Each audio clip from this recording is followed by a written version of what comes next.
We're all excited to be here, right? It's going to be a hell of a show.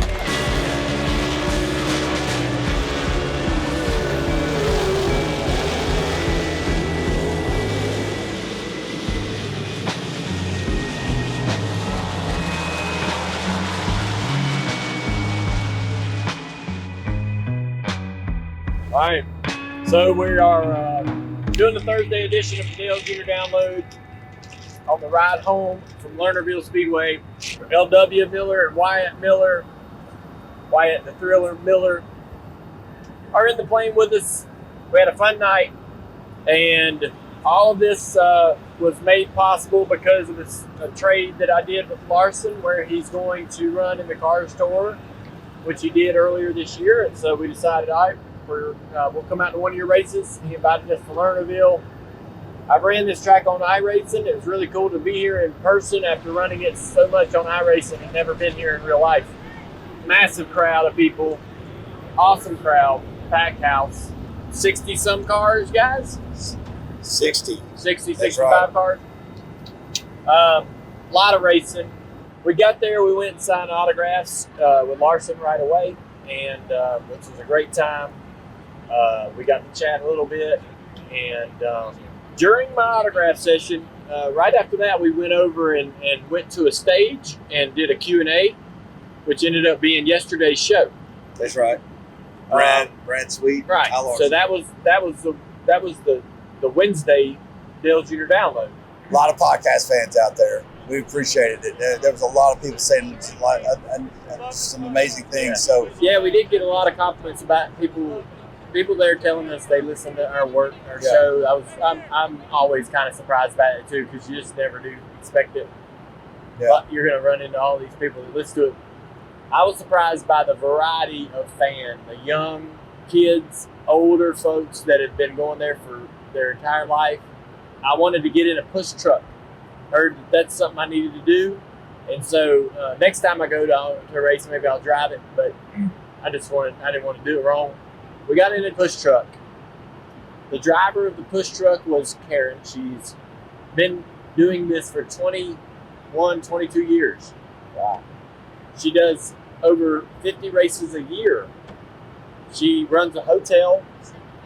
Well, she does 75, but this year's been 50 at this point. She runs a hotel. It's not a real fact unless it says it's a microphone. 75. Karen runs a hotel at Hampton Inn. She runs a push truck from Florida to New York State. She is well liked by the other push truck drivers because she brings cookies. Oh, the lady that brought cookies. And Wyatt was like all over that, right? You ate one? 2? No shame in your game. Karen's from Johnstown, Pennsylvania. She was extremely nice. That we did is our cool. flow. We did our Jones or John? Okay. We did our flow interview from her push truck, and she then was getting lit up on her phone by people texting her about seeing her on flow. That's cool. That was great. That was a great experience. One of the other cool things that I thought was lucky and fortunate for us to see was the track record get broken. 21-year-old track record was broken by Brad Sweet. So, we're watching the race. We watched a lot of races, and that was great. Thought that Kyle Larson was going to win. He bicycled and went over the edge. I don't know how he saved it. I thought he was flipping. Went over the cushion. Yeah. We learned a lot about the cushion tonight. Wyatt taught Thought us. Brad's going to win it, and he got into a little bit of trouble. And who ended up winning the race? David Gravel, driving that number 2. Yeah. So the race was fantastic. We got to stay to the very end. Getting out of there wasn't all that much trouble. So biggest takeaway of the night for you, Mike? I loved when during the heat races we were on the infield, and we kind of went to different parts of the infield. And when we went over to turn 3 and 4, I don't know, Dale, if you got terribly close to the track, but man, that was just an amazing sensation watching them rip around that turn, have the car pointed at you in the infield, and then just sliding all the way through 4. and at the speeds that they were carrying, man, it is. I know there's a lot of people that go to races say this all the time, but like, the TVs just don't do it justice, right? Being right there and seeing those things and the power, the horsepower, it was amazing. I agree with that. That was awesome, and I didn't know how fast they were going, but Kyle Larson came over and talked while you were in the base truck, and he said they're running 145 miles an hour at the end of the straightaway where we were standing. Yeah, you can't even fathom that they're going that fast. At a 0.4 of a mile racetrack. Yeah, That's unbelievable. Yeah. So that was probably the biggest thing. Also, just the passion of the fans. They've been such big. This is a Tuesday night. Like, this is a Tuesday night, and they had that thing packed out in, what is it, an hour north of Pittsburgh or so. And that's hardcore racing right there. That's blue collar America. I'll never forget it. It was a pleasure being amongst them. That's absolutely true, man. It was the fans were very passionate, excited, welcoming. Kyle and Brad were gracious hosts, and we did get an incredible experience. I thought my favorite part was watching when the track was at its peak in speed and Brad went out there to qualify and put down an incredible lap. Just how fast that car went into turn one and changed directions, it seemed to defy physics.